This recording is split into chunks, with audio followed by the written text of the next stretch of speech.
നിങ്ങൾക്കറിയുമോ what is leverage? നിങ്ങൾ കേട്ടിട്ടുണ്ടാവില്ല, I am sure. Leverage എന്ന് പറഞ്ഞു കഴിഞ്ഞാൽ എന്താണ്? നമ്മുടെ കയ്യിൽ ഉള്ള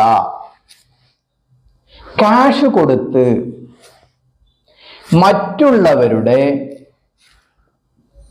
സമയം വാങ്ങി നമുക്ക് വേണ്ടി ജോലി ചെയ്യുന്ന ഒന്നിനെയാണ് നമ്മളിത് പറയുന്നത് ലിവറേജ് എന്ന് പറയുന്നത്.